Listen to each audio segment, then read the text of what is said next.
आजच्या भागामध्ये तुम्हा सगळ्यांचं सहर्ष स्वागत. नारद मुनी हे पौराणिक पात्र आपल्या सगळ्यांच्या अतिशय परिचयाचं आणि आदराचं स्थान असणार आहे. नारद मुनी म्हणजे त्रिखंडात संचार करणारे. त्यांना कुणाचीही अपॉइंटमेंट घ्यावी लागत नाही. ते भक्त श्रेष्ठ आहेत. नारायण नारायणचा गजर करत ते सर्वत्र संचार करत असतात. पण ते जसे जगन्मित्र आहेत तसेच कलहप्रिय सुद्धा आहेत. त्यांना भांडणं लावायला आवडतात. अनेक कथांमधून नारद मुनींनी अशी भांडणं लावलेली आणि नंतर पुढे जाऊन सोडवलेली सुद्धा आपण बघतो. पण गंमत सांगू का, नारद मुनी हे खरे तर आद्य पत्रकार आहेत. म्हणजे जगात सगळीकडे संचार करून बघा, आजच्याही पत्रकाराला कुठेही संचार करता येतो. कुणालाही कुठेही कुठलाही प्रश्न विचारण्याची मुभा फक्त पत्रकाराला असते.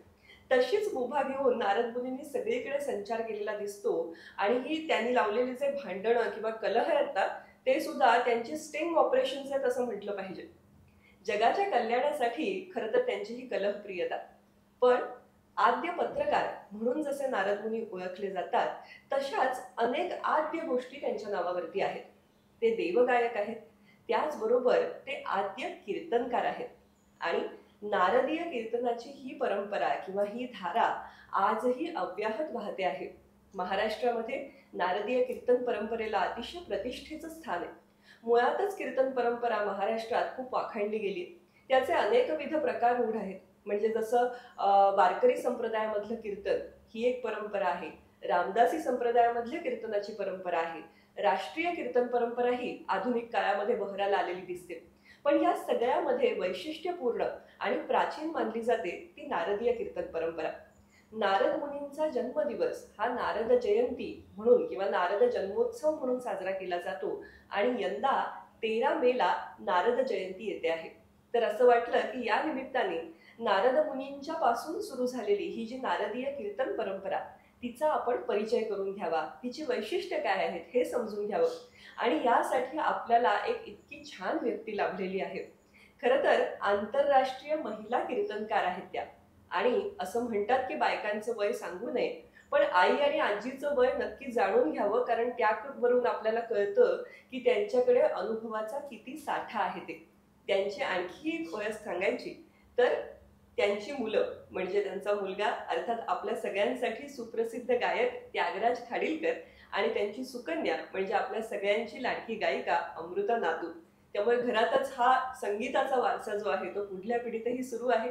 आज त्यांच्याकडून नारदीय कीर्तन परंपरा म्हणजे नेमकं काय आणि कीर्तनकार म्हणून त्यांचा प्रवास कसा झाला हे सगळं जाणून घेताना खूप मजा येणार आहे. चला तर सुरुवात करूया. अनेक ठिकाणी घरातून कीर्तन परंपरा असते, कीर्तनकारांची परंपरा असते. तुमच्याकडे तसं नव्हतं. मग तुम्ही कशा काय कीर्तनाकडे? मग ते काय आहे, मी मिरजेच आहे माहेर माझं, मिरज. आणि तिथे संत वेणाबाईंचा मठ आहे प्रसिद्ध. त्या वेणाबाईंच्या मठामध्ये अनेक कीर्तनकार तिथं महिनोन महिने कीर्तन करायचे. आणि ते ऐकायला माझी आजी, माझे वडील, माझ्या वडिलांनी कीर्तन ऐकण्याची आवड, खूप संगीताची आवड. आणि आजी तर रोज जायची तिथं. तर मी पहिली नात तिची, तर मी तिच्याकडे बरोबरच आजीबरोबर जास्त असायची. तर ती मला जाताना घेऊन जायची. आणि तिथे पण दंगा करायचा नाही, नीट ऐकायचं. मी तुला प्रश्न विचारणार आहे आल्यावर. काय विचारणार आजी, तू काय ऐकलंस तर मी काय तुझ्याकडनं वधवून घेणार आहे असं म्हणून तिने मला सांगितलं होतं. मग ती मला कीर्तनाला काय पुराणं काय कुठं असेल ते मला न्यायची ती. आणि आल्यानंतर ती मला आज काय ऐकलंस, काय सांगितलं त्यांनी बुवानी, तर मी आठवून सहज सांगायची ते. आणि पुढं तिने प्रश्न विचारल्यावर म्हणजे पहिल्या वाक्यापासून मी शेवटपर्यंत सांगायला लागले. बरं. माझे वडील ऐकून थक्क झाले. तर ते म्हणले सगळं वाक्य ती सांगते, लोकांना काही आठवत नाही बाहेर पडल्यावर, एकपटी होतात एक असं म्हणायला हरकत नाही. आशीर्वाद तशी बुद्धिमान म्हणते मी स्वतःला, कारण मेमरी फार चांगली होती, स्मरणशक्ती पहिल्यापासून. आणि मग वडील म्हणायला लागले की ही इतकं छान सांगते तर आपण हिलाच असं कीर्तनकार केलं तर काय होईल. माझी आजी म्हणजे सोपं नाही, तिला पुस्तक आणून द्यावी लागतील, हे करावं लागेल चांगलं चांगलं, काय उभारून बोलणार काय ते.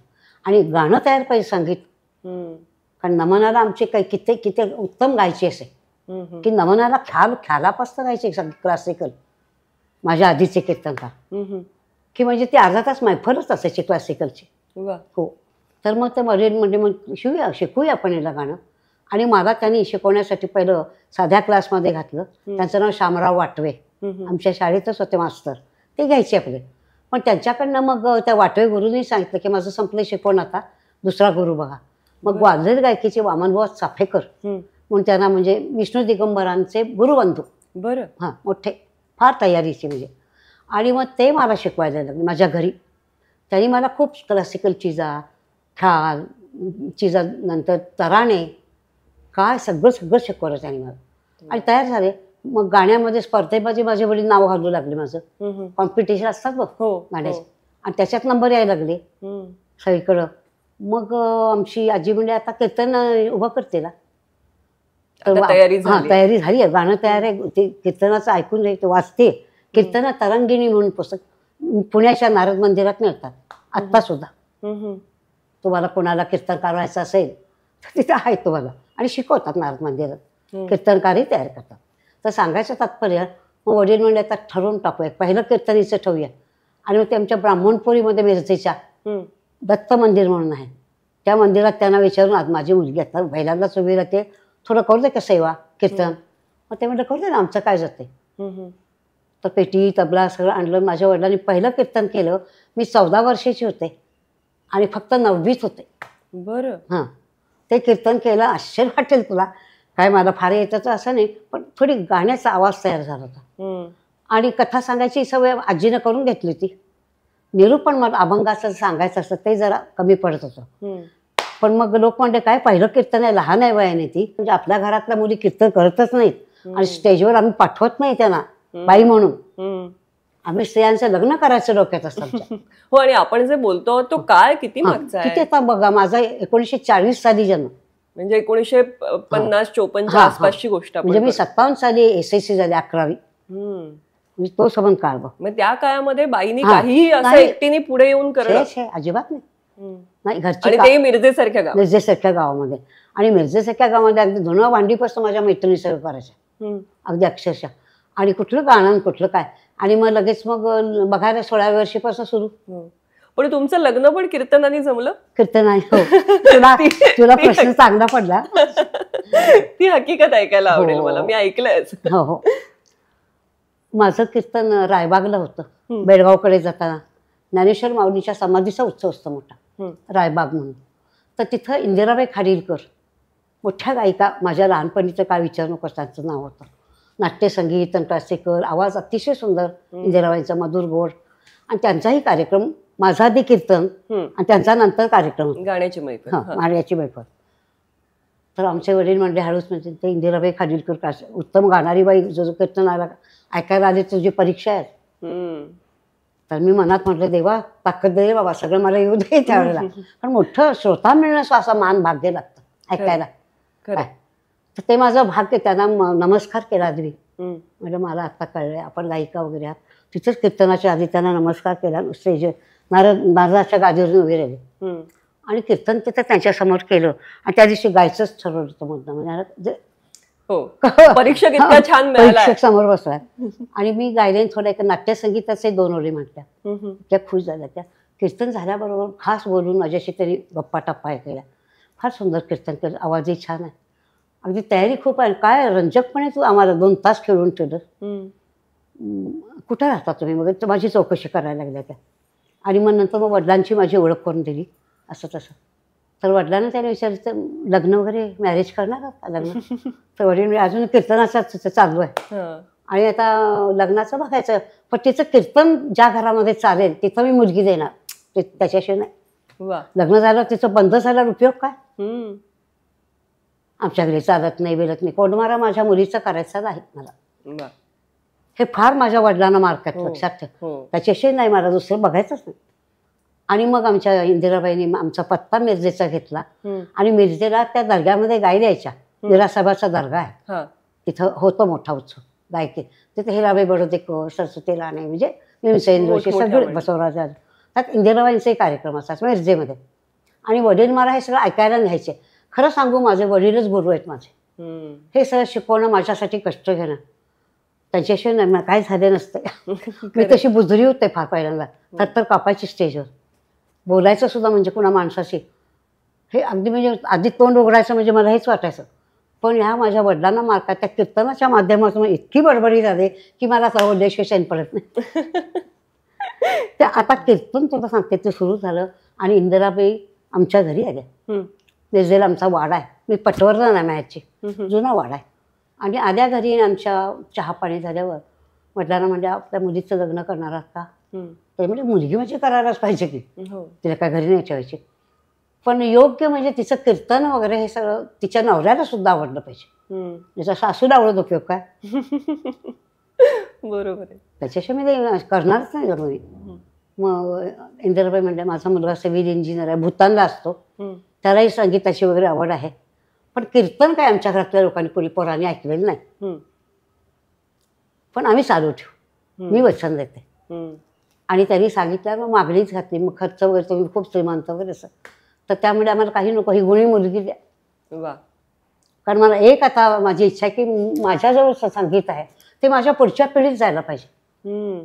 तर अशी संगीतवाली सून करून घेतली तर त्याची गर्भातून ते पोरानं जाईल. वा वा, किती छान हो, विचार आहे. काय विचार सुंदर, म्हणजे अनुवांशिकता म्हणतो ना, वंश परंपरा बरोबर जे म्हणतो ना. आणि संगीतावर किती प्रेम किती असतं. संगीत, आमच्या प्रश्नच संगीतावर. इंदिराबाईंचं इतकं सासूबाई आईच म्हणते आता, आईसारखं प्रेम केलं ग त्याने.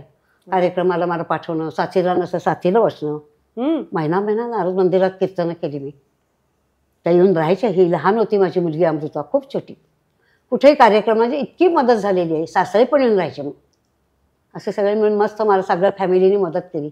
असं वातावरण त्या काळात फार कमी मुली नव्हतंच. असं नव्हतं, मुलीनं किंमत नाही, कलाकार मुलींना तर मुळीच किंमत नाही. आधी स्वयंपाक पाणी, भाकरी बिकरी भाज्या करा, सगळ्यांना वाढा, आद्या गेल्याचं करा. तुमच्या सासूबाई वेगळ्या होत्या? हो, सासूबाई. मला कार्यक्रम असला कीर्तन बुडवायचं जा माणसं, आम्ही बघतो म्हणून पहिलं नमन त्यांना. तुम्ही इतक्या छान छान गोष्टी सांगता आहात, पण त्याचबरोबर आपण ज्या नारदीय कीर्तन परंपरेविषयी बोलतोय, तर त्यामध्ये आर्या गायली जाते, दिंडी, साक्या, या सगळ्या गोष्टी ना आम्ही नुसती नावं ऐकली आहेत. खरं तर आमच्यापैकी अनेकांना नावही माहिती नसतील, कारण या परंपरेपासून अलीकडे थोडंसं लांब आलो आहोत. तर आम्हाला त्याची झलक पण ऐकायला आवडेल. तर मी तुमची लेक अमृता एरवी गायिका म्हणून आम्हाला माहितीये, पण आज पेटीला तुम्हाला साथीला आहे तुमच्या, तर तिला बोलवूया आपण. बोलवा. नारदीय संप्रदायामध्ये आमच्या कीर्तनामध्ये पहिलं नमनाने सुरुवात करतात. तर पहिल्यांदा श्लोक एक घ्यायचा आणि नंतर जे नमन म्हणतात ते 2-2 ओळी म्हणून तुम्हाला ऐकून दाखवते. आणि नंतर मग काय आर्या साक्या दिंड्या ते मी ऐकवणार आहे तुम्हाला. पण पहिला गणपतीचा श्लोक.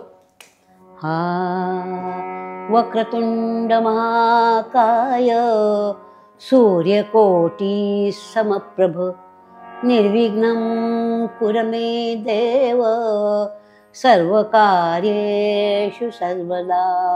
बोला पुंडलिका वरदे हरी विठ्ठल श्री ज्ञानदेव तुकार पंढरीनाथ महाराज की. हा जय जय राम कृष्ण हरी, जय जय राम कृष्ण हरी, जय जय राम कृष्ण हरी, जय जय राम कृष्ण हरी. गोवर्धन धर गोपाल नरत गोकुल संकटहारी,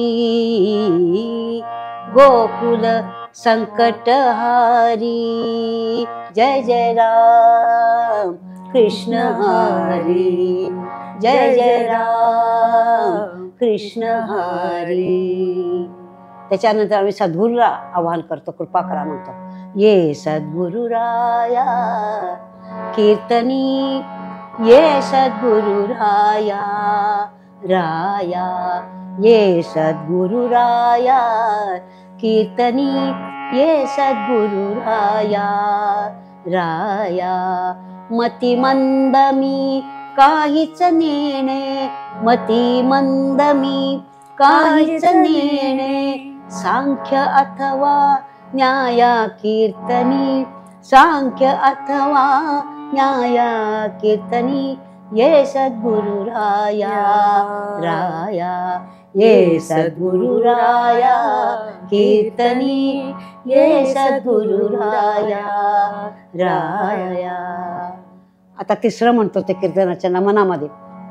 बालकृष्ण चरणी लक्ष लागू रे, बालकृष्ण चरणी लक्ष लागू कीर्तन संगे रंगात देह वाहो रे कीर्तन संगे रंगात देह वाहो रे राजा राम चरणी लक्ष लागू बालकृष्ण चरणी लक्ष लागू रे बालकृष्ण चरणी लक्ष लागू चरणी लक्ष लागू चरणी लक्ष लागू बोला पुंडलिक वरदा हरी विठ्ठल श्री ज्ञानदेव तुकाराम पंढरीनाथ महाराज की जय सद्गुरुनाथ महाराज की जय मंगलमूर्ती मोरया.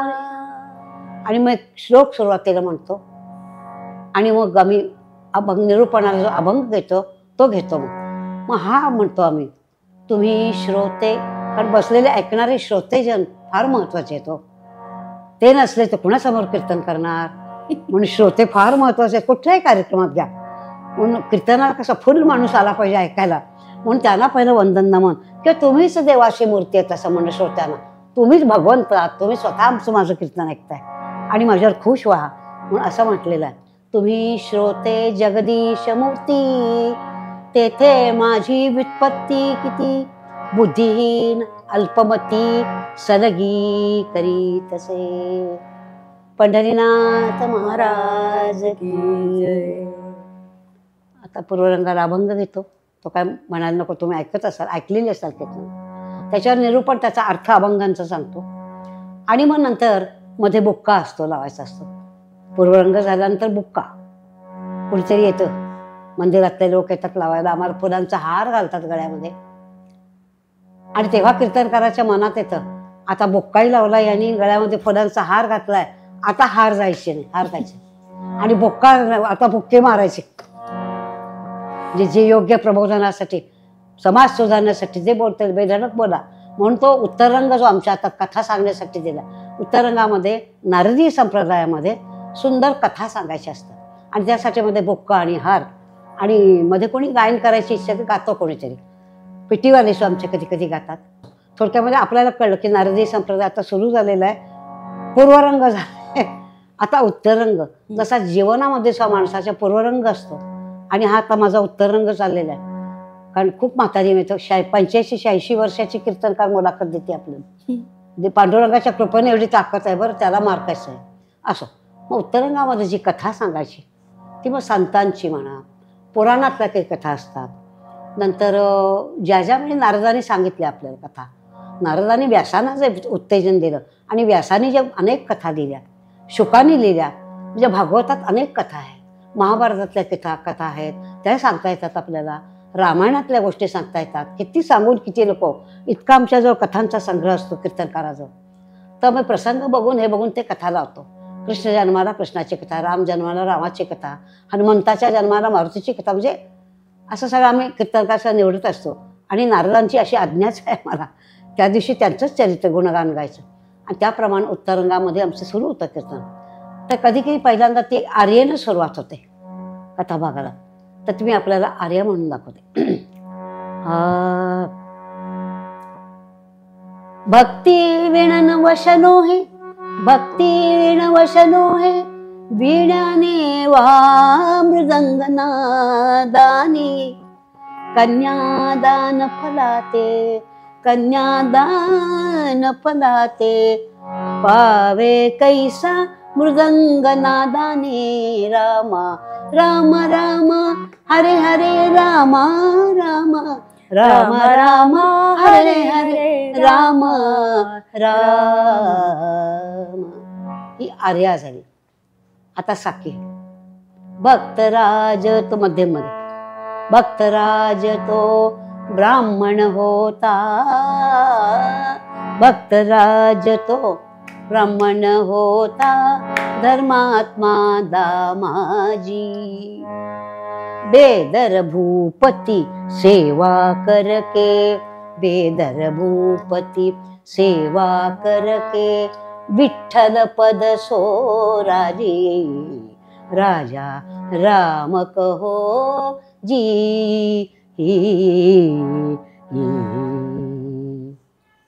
ही साखी. आता आपण हे दिंडी ऐकूया दिंडी.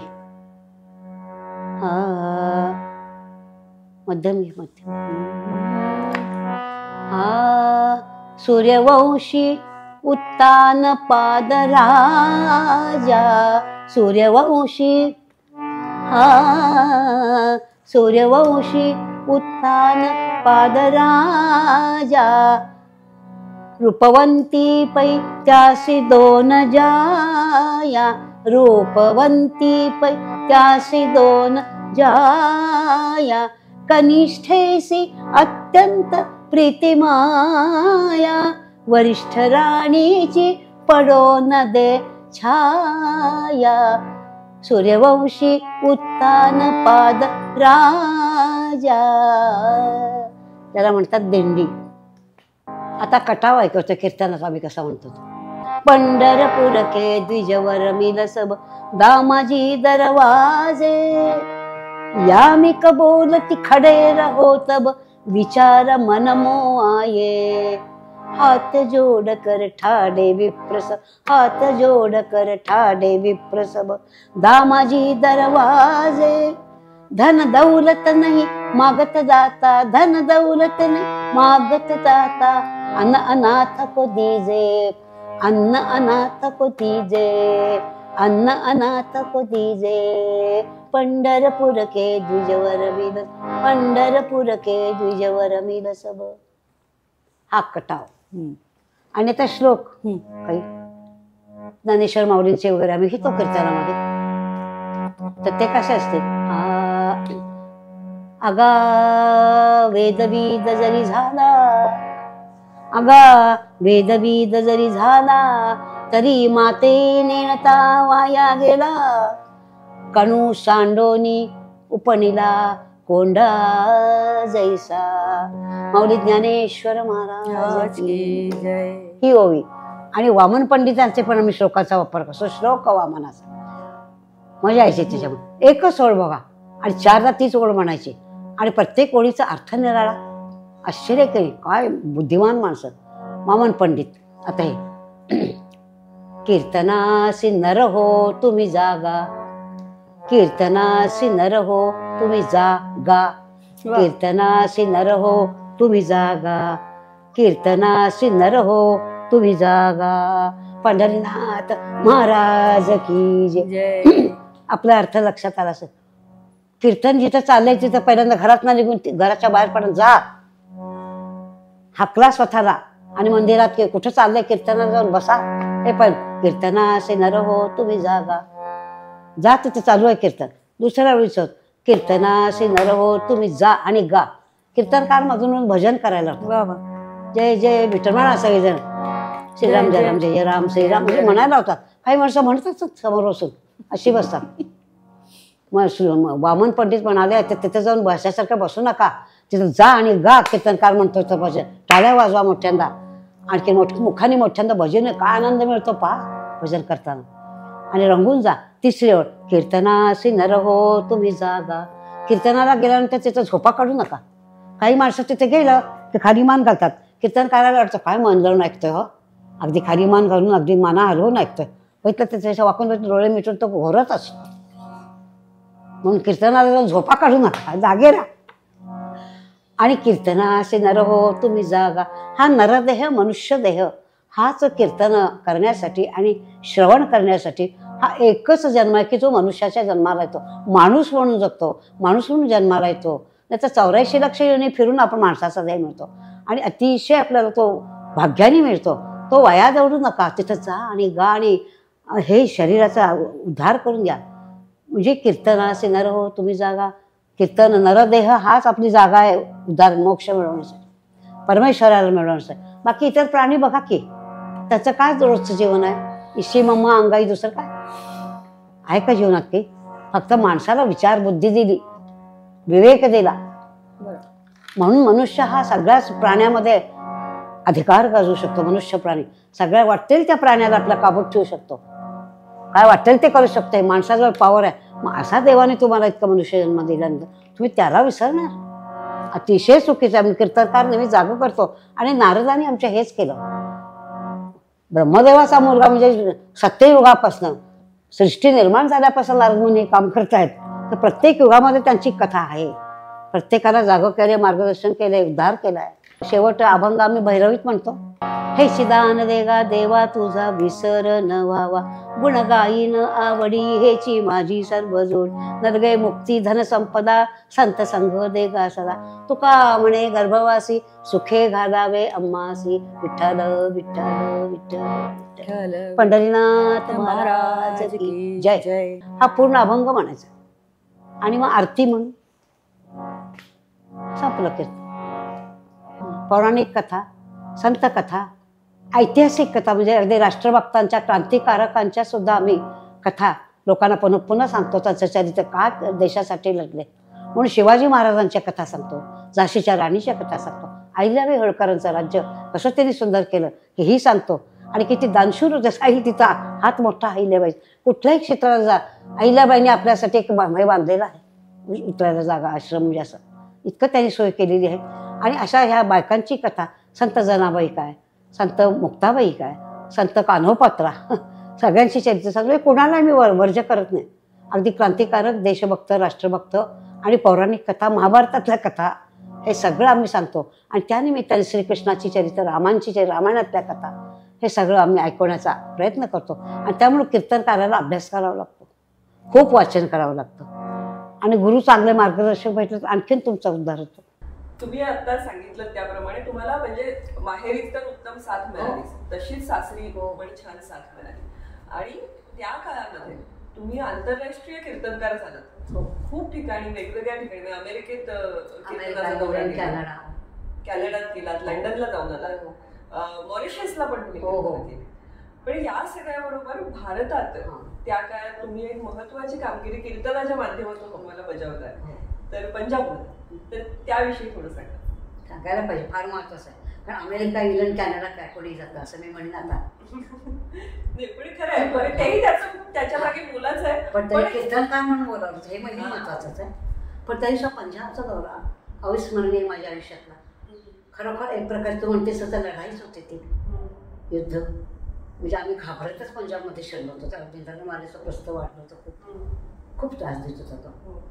आणि पंजाबचे तुकडे करायचे त्याच्या डोक्यात होतं. खलिस्तानची मागणी जोर धरत होती त्या दरम्यान. आणि त्यावेळेला मग आमचे पुण्याचे आप्पासाहेब पेंडसे, ज्ञानप्रबोधिनीचे मुख्य, तर ते म्हणाले की आपण इथली पुण्यातली काही विद्यार्थी पाठवूया आणि तिथं पंजाबच्या सगळ्या लोकांना राख्या बांधूया. आणि तुम्ही भाऊ आहात आमचे, आणि पंजाबी हिंदू, आणि आपण एकच आहोत सगळे. आणि तुम्ही हिंदू असाल जर सिख आहे, सरदारजींना त्यांच्याही यांना राख्या बांधा. आणि सरदारजींना म्हणा, हिंदूतलाच एक मुलगा सरदारजी व्हायचा, 4 मुलगे असायचे, एक शीख व्हायचा त्यावेळेला धर्मासाठी. तर त्यावेळेला मग असं तुम्ही आम्ही एकच आहोत, तर काय वेगळं वगैरे काही नाही. तर तो माझा भाऊ आम्हाला राख्या बांधायला दिले होते, सगळ्यांना राख्या. आणि माझी कीर्तनं ठेवली होती. कीर्तनाच्या माध्यमातून तो म्हणजे प्रबोधन होतं, आपले विचार मांडता येतात लोकांना. तर त्यासाठी कीर्तनकार म्हणून माझी नेमणूक पेन्शनने केली. तर मी म्हटलं पाहिजे पंजाबमध्ये जाऊन कीर्तन, मला हिंदी शिकलं पाहिजे, पंजाबी गाणी शिकली पाहिजे. मग ते शोधून काढली आम्ही. आणि या बाबतीत माझ्या मिस्टरांची मला खरंच सांगते की पंजाबी गाणी शोधून काढणे. नामदेव महाराजांनी पंजाबी अभंग केले, आधीच गेले ते नामदेव महाराज, घुमानला गेले ते. पंढरीतून चालत त्यावेळी त्या काळामध्ये नामदेव महाराज पंजाबला गेले. धन्य संत नामदेव महाराज, त्यांना विसरून चालणारच नाही आपल्याला. आणि तुला सांगते, पंजाबमध्ये गेल्यावर आम्ही गेलो, आमच्यावर अविनाश धर्माधिकारी होता, आता जो प्रसिद्ध आहे प्रबोधिनीचाच आहे. आणि स्वर्णलता भिशीकर म्हणून ती लेखिका आहे, ती आमच्याबरोबर होती. आणि असेच विद्यार्थिनी. मग ते मला असे पैसे म्हणजे तुम्ही काय म्हणणार आहात की हिंदी भजनं, पंजाबी भजनं या मुलींना तयार करतात का नाते आर्टिस्ट. मग प्रबोधिनी मी शिकवायला जायची त्या मुलींना सारी, म्हणजे थोडं काहीतरी पहिलं ओळख तयार पाहिजे. मग त्यांना शिकवलं हिंदी गाणी म्हणजे पंजाबी गाणी. आणि मग सगळी तयारी झाल्यावर तर माझा मुलगाही बरोबर होता त्याला, तो पेटी वाजवायचा. 10वीला वगैरे असं लहानच होता, पण पहिल्यापासून सुरज्ञान त्याला असल्यामुळे. आई म्हणजे पंजाबात कोण पेटीवाला मिळणार, जसे आता इथं अमृता सुरू झाले. म्हणजे माझे मुलं कशी ते तर सांगायचं तात्पर्य की मग ते त्यागराला नेलं साथीदार म्हणून. तर तो मुलगा माझ्याबरोबर होता, म्हणजे पंजाबला जाईल. तर माझी तिथं पंजाबमध्ये गेलो आणि पण अंबादाला गेलो. सगळे विद्यार्थी सगळेजण आणि मग हिंदीतून कीर्तन केलं. आणि मग हिंदीतून कीर्तन सुरू झालं. मग अंबाला तिथून येता खाली मग तुला माहिती आहे पंजाब सोडा लुधियाना पतियाळा ही जी वाटे सगळी गावं तिथं मुक्काम ठोकायचा. आधी गावातनं फिरायचं. तुम्ही हिंदू तुम्ही हे म्हणजे असं सगळं राख्या वाटायच्या सगळ्यांना. आणि मग माझं कीर्तन ठेवलेलं असायचं. काही आपली देवीची मंदिरं पण पंजाबमध्ये महागौरीची वगैरे जगदंबेची आहेच हिंदूच आहेच म्हणजे. तर तिथे काय कीर्तन झाली माझी. आणि काही गुरुद्वारात होतं. बरं. कारण गुरुद्वारात आम्ही मुक्काम टाकत होतो. तिथंच राहायचो पुण्यामध्ये. आणि तिथंच भोजन गुरुद्वारावर असायचं. लंगरमध्ये लंगरमध्ये जेवलो किती महिनाभर लंगरमध्ये. तर मग हे करता करता इतका चांगला अनुभव यायला लागला पंजाबी लोकांचा आदरातिथ्य नाही ते सर. तर मग ते म्हणाले की काही लोक म्हणले की आता भिंद्रांना यांच्या समोर कीर्तन तसं अमृतसरला जायला पाहिजे. अजून आम्ही लांब होतो पतियाळाला. मग ते म्हणले जाऊ आता अमृतसरला जाऊ. अमृतसरला गेल्यानंतर काय अमृतसरचं ते तलाव आणि ते मंदिर आधी सुवर्ण मंदिर थक्क झालं बघून. आधी दर्शन घेतलं अमृतेश्वराचं. आणि मग तिथं मग हातपाय धुवून तुला माहिती आहे अमृतसरचं फार व्यवस्थित आहे प्रसाद ते सर. आणि मग तिथे गेलो तर तिथं डोंगोवार म्हणून भेटले आम्हाला सरदारचे. तर ते असे हिंदूंचेच होते पण ते जरा दुःखी दिसले. म्हणून आमचे अविनाश धर्माधिकारी आम्ही सगळी भेट घेतली. तर ते म्हणजे एक विधानवाले म्हणून एका त्रास द्यायला लागला. आणि तो खलिस्तानची मागणी फाळणी करायची म्हणतो पंजाबची. आम्हाला शाहीन नाही आहे. त्यावेळी मुख्यमंत्री दरबारा सिंग होते अमृतसरचं म्हणजे पंजाबचे. ते पण इथं त्यांचं आहे वास्तव्य. मग आम्ही म्हटलं साहेब मग त्यांची पण भेट घडून द्या. मग डोंगोवारांनी आम्हाला दरबारा सिंगच्याकडे नाही. आणि तिथं त्यांची मुख्यमंत्र्यांची भेट घडवली. अविनाश धर्माधिकारी आमच्याबरोबर होते सगळे. ती त्या सगळ्यांनी त्याच्याशी प्रश्न प्रॉब्लेम सगळे. ते म्हणजे असंच आहे आणि तुमचं स्वागत आहे पण तुम्ही बिंद्रा महाराजांनी 4 गोष्टी सुचवल्या शिकवल्या तर बरोबर कीर्तनकार आल्यात ना बरोबर. तसं कीर्तन ठेवा बिंद्रा महाराजांसमोर. अविनाश माझ्याकडे बघायला लागला म्हणजे कसेच ना कारण त्याच्यापेक्षा जायचं म्हणजे सगळ्यात त्याचे सेवक पादेकरी सुरक्षा टाकतात तलवारी आणि बंदुका घेऊन असायचे. त्याच्या अशातून बिंद्रा महाराजांकडे जायचं. आणि तो काळ तेव्हा वातावरण तापलेलंच होतं 82-83 साली तरी मला वाटतं. तर इतकं तापलेलं होतं की बोलायची सोय. पण ठरलं माझं कीर्तन बिंद्रा महाराजांवर. आणि मग आम्ही निघालो होतो पायरीवर वर गच्छन कीर्तन ठेवलं होतं. ज्या ठिकाणी बिंद्रावाले उतरला होता म्हणजे गुरुद्वारा त्याचं स्वतंत्र होतं. मग सगळ्यांनी हातात तलवारी घेऊनच आमचं स्वागत. इकडे वाईट तलवार इकडे बांधून त्याच्यातून आपली स्वतःला सांभाळत कसेवर गेले. आणि गेल्यानंतर तो बिंद्रावाले बसतात असं IT's म्हणजे ह्याच्यावर. आणि त्याच्या शिष्यांसाठी महाराज आहे आम्हाला. अच्छा तर मी म्हटलं काय असेल आपण आपला नमस्कार केलेला बरं आपल्याला पाहुणा म्हणून बोलावलं कीर्तन.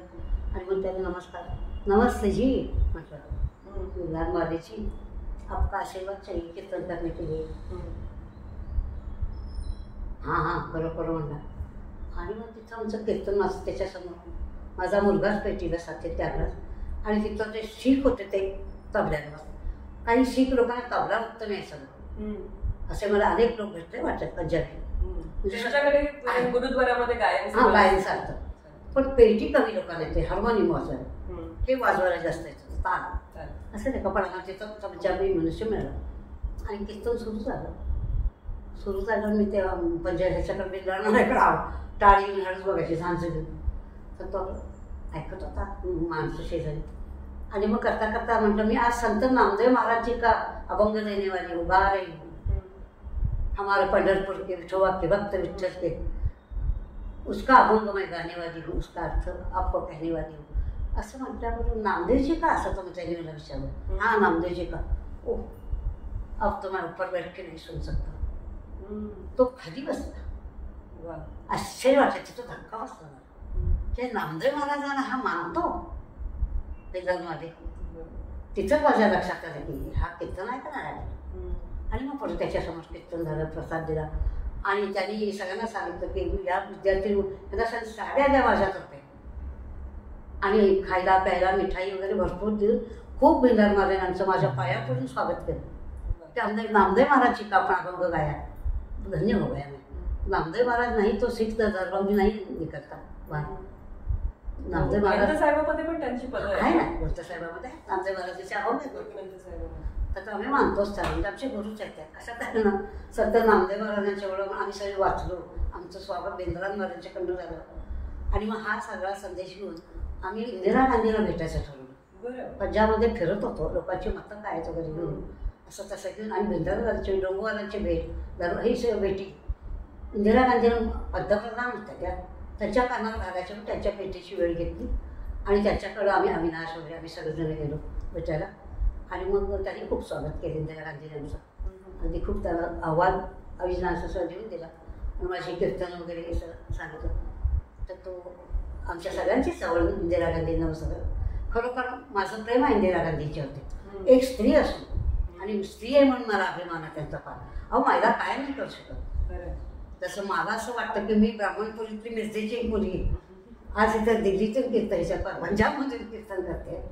काय क्या से क्या हो गया भारत में. तो इंदिरा गांधी तो पंतप्रधान, पहिली स्त्री पंतप्रधान. तर आम्हाला अभिमान आहे. आणि त्यामुळे बापू नमस्कार केला. मग आमच्या बरोबरचे म्हणजे एक कीर्तनकार आहे. मग त्यांनी मला इंदिरा गांधीला असं हातात घेऊन, अच्छा काम करते आहे, छोडणार नाही हां, मला नाही छोडलं. असं त्यांचे स्वागत, चहा पाणी सगळं झालं. आणि मग त्यांना सगळं दिलं निवेदन की असं असं आहे परिस्थिती. एका अर्थाने तुम्ही खरं नारद मुनींसारखं, हो, ते जे त्यांचं काम होतं की त्रिखंडात जाऊन बातम्या काढणं, त्यांचं काम असते होतं, जनमत जाणून घेणं. आणि हा तर अनुभव इतका वेगळा आहे. हा तर फार वेगळा म्हणजे आपण ज्यांना असं म्हणतो की समाजातल्या ज्या विरोधी शक्ती असतात त्यांचंही मतपरिवर्तन संत विचारांनी होऊ शकतं. त्यांच्याशी संवाद घडू शकतो. आणि याला भेटलं पाहिजे, लोकांचं निसर्ग पाहिजे. हा माझा अनुभव आहे. घरी बसून नाही, त्याच्यात मिसळून, समाजात मिसळून ते कार्य करावं गाठी भेटी घेऊन. पण खूप मोठे ऐतिहासिक कार्य तुमच्या हातून त्या निमित्ताने. हो सर, ज्ञानप्रबोधिनीला मार्क आहेत बाई, आप्पासाहेबांच्यामुळे सगळं. धन्यवाद त्यांना. आज इतक्या सुश्राव्य आणि सुमधुर आवाजामध्ये आपण नारदीय कीर्तन परंपरेतला जो सांगीतिक भाग आहे तोही समजून घेतला. म्हणजे आर्या म्हणजे काय, दिंडी म्हणजे काय, कटाव म्हणजे काय, साकी म्हणजे काय, हे सगळं खरं तर आपण नुसतं कानावरून गेलेलं असतं. पण प्रत्यक्ष ऐकण्याचा योग हा अलीकडच्या काळात दुर्मिळ म्हटला पाहिजे.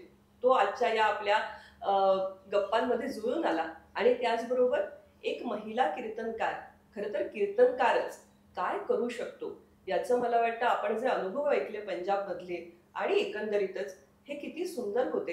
आणि सासू सुनेची अशी जोडी की दोघींचंही संगीतावरती प्रेम आहे आणि ती परंपरा पुढे नेण्याची एक ओढ आहे, आस आहे. अशा कितीतरी गोष्टी मला वाटतं आपण आजच्या या भागामध्ये समजून घेतल्या, ज्या कायम आपल्या बरोबर राहतील. असं म्हणतात की लोकमान्य टिळक असं म्हणायचे की मी जर पत्रकार झालो नसतो तर मी कीर्तनकार झालो असतो. इतकी थोरवी आहे आपल्या कीर्तन परंपरेची. आजच्या काळामध्ये आपण मुलांना कार्टूनचं जग त्यांच्या पटकन परिचयाचं होतं, पण ही जी कीर्तनाची दुनिया आहे ही सुद्धा सान थोर सगळ्यांनाच आवडेल अशी दुनिया आहे, सांगीतिक दुनिया आहे. आणि नारदीय कीर्तन परंपरेचा गोडवा काही वेगळाच आहे. आज स्वतः मंजुश्रीताईंचेच अनेक शिष्य त्यांनी घडवलेले आहेत. 12 वर्ष त्यांनी कीर्तन शिबिरं पुण्यामध्ये घेतलेली आहेत. त्यामुळे अनेक शेकडो विद्यार्थी त्यांचे तयार झालेले आहेत. या सगळ्यांच्याच कडून नारदीय कीर्तन ऐकण्याचा जर कधी योग जुळून आला तर तो नक्की चुकवू नका. त्याचा आनंद घ्या, आस्वाद घ्या.